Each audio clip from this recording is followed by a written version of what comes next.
কাছে আছে তাদের জন্য আমি বলছি, আর মা বাবাও শুনছেন। এই জিনিসটা কি কে বলতে পারে? গ্লোব। আর তোমরা কিছু বলতে পারবে? অন্য কিছু? এটা কি? এটা পৃথিবী। কোনটা ঠিক?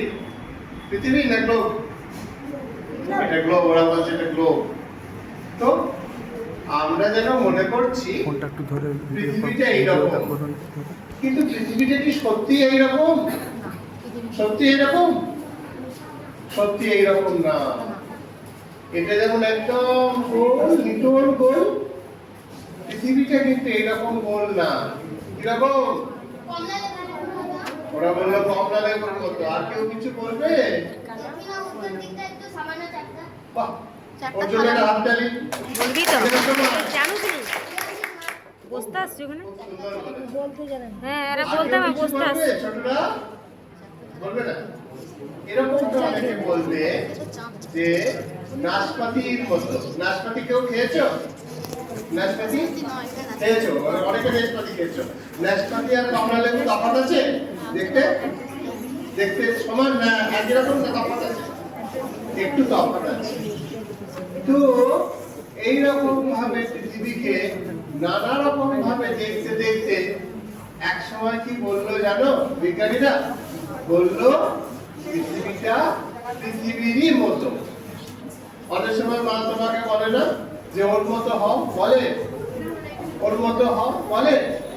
তখন তুমি কি বলো? মা আমি আমার মতো, তাই তো? হ্যাঁ, তোমার যে বন্ধু তার নাকটার মতো তোমার নাকটা হয় কি? তার চোখটার মতো তোমার চোখটা হয় কি? তুমি তোমার মতো, তাই তো?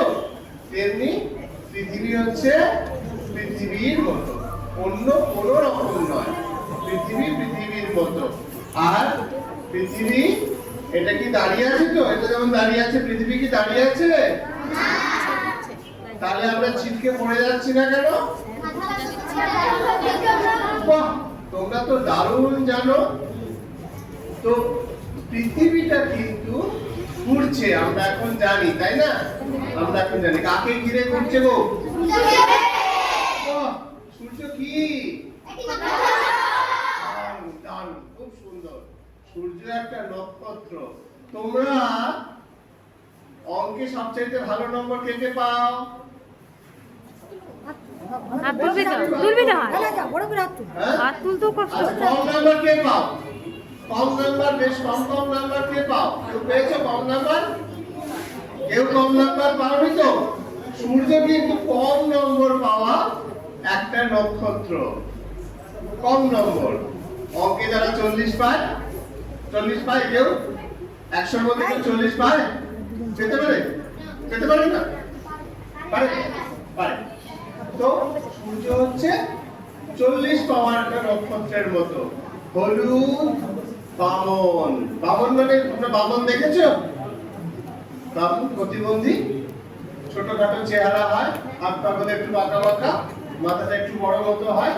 এই বামন। সূর্য হচ্ছে আমাদের পৃথিবী, সূর্য হচ্ছে হলুদ বামন। আর সূর্যের এখন মাঝ বয়স, 4.5 বিলিয়ন বছর বয়স হয়ে গেছে, আরো 4.5 বিলিয়ন বছর সে থাকবে। তো সূর্যের ভেতর কি হচ্ছে গো? টের পাওয়া যায়? গরমকালে রাস্তায় বেরোলে টের পাওয়া যায়? কি হচ্ছে সূর্যের ভেতরে? আগুন জ্বলছে। বাহ, দারুণ বলেছো। তাহলে অন্যান্য তারায় যে আগুন জ্বলছে সেটা আমরা টের পাই? কেন বলো তো? দারুণ, অনেক দূরে সেগুলো আছে। এই সবগুলো আমাদের ভাবতে শেখালো, আমাদের জানতে শেখালো। আগে ধারণা ছিল পৃথিবীটা স্থির রয়েছে, আর সূর্য তারপরে নক্ষত্রগুলো তাকে ঘিরে ঘুরছে। এই কথাটা কিন্তু অনেক আগে থেকে কিছু কিছু মানুষের সন্দেহ হচ্ছিল। কোপারনিকাস নামে একজন অধ্যাপক, অধ্যাপক বোঝো? অধ্যাপক কি করে অধ্যাপক? আর একটা স্যার ওই দিকে ভিডিও করছিল। হ্যাঁ, মাস্টারমশাইরা শিক্ষকরা তো শিক্ষা দেন, অধ্যাপকরা কলেজে পড়ান, ঠিক আছে? কলেজ দেখেছো? কোথায়? মেদিনীপুরে দেখেছো? বিশ্ববিদ্যালয় দেখেছো? এটা ধরুন না, আমি করে দিচ্ছি। সেটা কোথায়? মেদিনীপুরে আছে, কলকাতায় আছে, বর্ধমানে আছে, অনেক বিশ্ববিদ্যালয় আছে। তো উনি ছিলেন বিশ্ববিদ্যালয়ের অধ্যাপক নিকোলাস কোপারনিকাস। তিনি বেশ বুঝতে পারলেন যে না, ঠিক তো হচ্ছে না, পৃথিবী তো স্থির নয়, পৃথিবী কিন্তু ঘুরছে, আর অন্যান্য জিনিসগুলো ঘুরছে। এইবারে তিনি একটা বই লিখবেন। কিন্তু তোমরা দেখেছো আমাদের সমাজে অনেক সময় এরকম হয়, নিজের কথা বললে অন্য লোকেরা মারধর করে, এরকম হয়। একটা লোককে ক্রুশবিদ্ধ করেছিল। ওই সাইডে রেখে দাও, ওই সাইডে রেখে দাও ওটা। আমরা সবাই ঈশ্বরের সন্তান। কে বলো তো? আর কি করেছিল? মাথায় কটার মুকুট পরিয়ে দিয়েছিল। আর পোশাক টোশাক বেশি ছিল? দেখেছো কাণ্ড? এরকম করে। এইরকম ভাবে যাদের শাসকের বিরুদ্ধে, শোষকের বিরুদ্ধে যারা বলে, তাদের অনেক সময় এরকম আক্রমণের শিকার হতে হয়, মেরে ফেলে। তো নিকোলাস কোপারনিকাস সেটা জানতেন। তিনি জানতেন বলে তার বইয়ের নাম পুরোটা বলছি না, তার বইয়ের নাম হচ্ছে অরবিয়াম। কি নাম বললাম? অরবিয়াম। তিনি অরবিয়াম বইটা লিখলেন। লিখে তিনি কি করলেন জানো?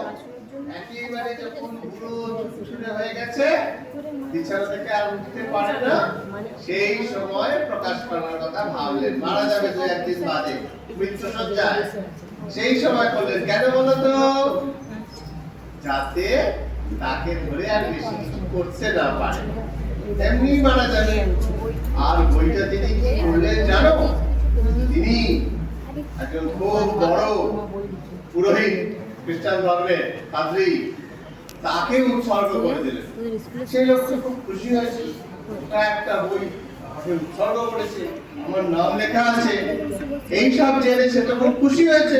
আর সবাইকে বলেছে আমাকে দিয়েছে, উৎসর্গ করেছে, তোমরা সবাই পড়বে। সবাই পড়ছে। মোটা বই পড়তে ভালো লাগে? তোমাদের লাগে, সবার লাগে না। আজকাল অনেকেই বই পড়ে না জানো। তখন সবাই যে বই পড়েছে তার না, পেয়েছে? পড়েনি। একটা লোক, সেও কিন্তু পাদ্রী, কিন্তু সে বিজ্ঞানী ছিল। সে কি করলো? সে বইটা পড়ে ফেললো। পড়ে ফেলে দেখে বলছে, আরে এ তো ভালো ভালো কথা লিখেছে। এদিকে কোপারনিকাস বইয়ের ওপর লিখে দিয়েছিলেন, এটা একটা মৃত্যু পথযাত্রী ব্যক্তির কল্পনা মাত্র, এর সঙ্গে সত্যের কোনো যোগাযোগ নেই, এরকম ভাবে লিখেছিলেন যে তোমরা ভেবো এটা ইয়ার্কি ঠাট্টা মারা হচ্ছে। কিন্তু সেই ভদ্রলোক জিওর্দানো ব্রুনো, তিনি পড়ে বলেন, না, এটা তো ভুলভাল কথা লেখা নেই, এটা সত্যি কথা লেখা আছে। এইবার তিনি সরল মনের মানুষ, তিনি পরিষ্কার করে বলে দিলেন এইসব ঠিক লেখা হয়েছে। তখন তাকে পুড়িয়ে মারা হলো জানো, পুড়িয়ে মারা।